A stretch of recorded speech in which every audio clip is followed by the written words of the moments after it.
When I went to YU, we used to get there early and wait for the Rosh Hashiva to enter the room to start our Gemara shir. And every few months, this fellow would show up unbidden, a few minutes before the shir, and share with us his source sheet and his enthusiasm about saying the Shema. He was sort of a comical fellow, and he would launch into his spiel about the details of the mitzvah. We thought of him as the crazy Shema guy. Here we were, yeshiva students, sitting in Rav Hershel Schachter's shir, waiting to hear a lecture on the intricacies of the Talmud from one of the top scholars in the world, and this fellow was telling us stuff that we learned in elementary school. It would be the equivalent of an advanced differential analytics class at MIT, waiting for a world-renowned professor to start the lecture, and somebody is writing multiplication tables on the blackboard. Often in his gusto and his excitement, he would be asking us questions and humming and jumping around the room, seemingly oblivious to the smirks on the faces of all the guys. Rav Schachter would walk in and be surprised to find somebody at the front of the classroom leading the lecture. Rav Schachter would always have a smile on his face and encourage the fellow to finish what he was saying, although he would usually sort of flee the room, apologizing to Rav Schachter as he prepared to find the next classroom, the next shir room, to continue his mad Shema spiel. In this week's parsha, we're confronted with the death of Sarah.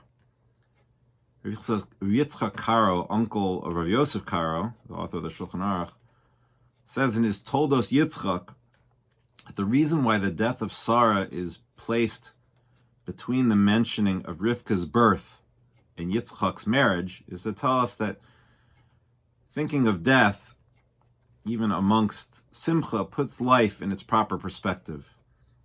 Hence, we think about the destruction of the Beis HaMikdash at the most joyous moment, the chuppah.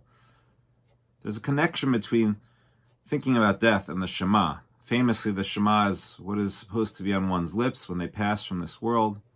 Also, as Rabbi Zev Leff points out, that in the Gemara, in Brachos, it says that if one is confronted by sin, so there are things that one should do to sort of defeat it. And if trying to rouse one's Yetzer Tov, one's good inclination, or learning Torah fails, the third approach is to say the Shema. And if that doesn't work, one should think of the day of death. Here again, we have the Shema right next to the day of death. The Shema, Shema Yisrael, Hashem Elokeinu, Hashem Echad, is our statement of trust and faith in God, that we submit ourselves to His will. The mitzvah of saying Shema once in the morning and once in the evening is actually a biblical commandment, while the rest of prayer is essentially a rabbinic enactment. The saying of Shema on time is a biblical requirement. When I was in a class with Smicha students with another YU Rosh Hashiva, Rabbi Mordechai Willig, I remember him telling us that when being a rabbi, there are many things that you can compromise on, you can give in on, certain ways you can find to be lenient about different things. But he said that a rabbi should make sure that davening on Shabbos morning should start early. So we make sure to say Kriya Shema on time, because it's a biblical commandment. So when is on time? So the Mishnah says when the princes wake up, 3 hours into the day.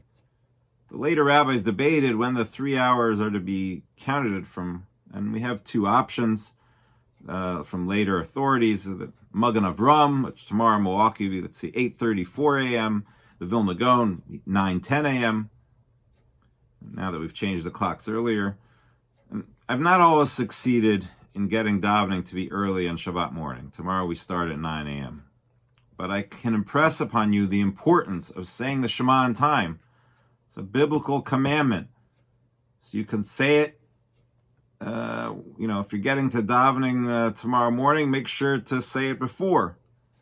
And if you're, davening at home during this period of time, certainly make sure to say it when you get up, right, before 3 hours into the day, and to say it on time. So please make sure to say the Shema on time.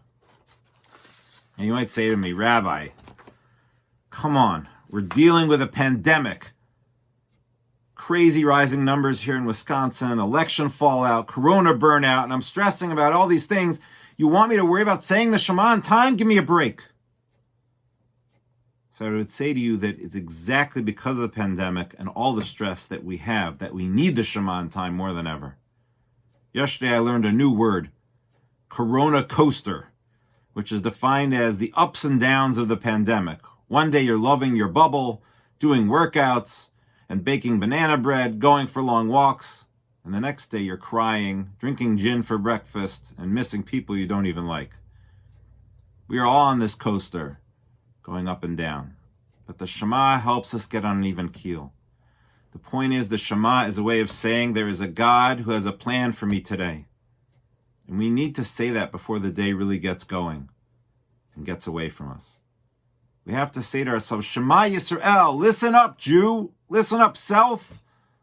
God has a plan for you. God gave you another day. Get busy doing what you're supposed to be doing. And the enthusiasm of that crazy Shema guy, I'm sorry, I don't remember his name, although if I did, I couldn't share it with you, it would be Lashon Hara. But, we sort of laughed him off, but really his enthusiasm is something that we should be tapping into. The first pasuk in the parsha tells us Sarah lived 127 years, and then says, Shnei Chayei Sarah, the years of Sarah's life. Seems to be extra. Rashi says there, they were all equally good. Equally good?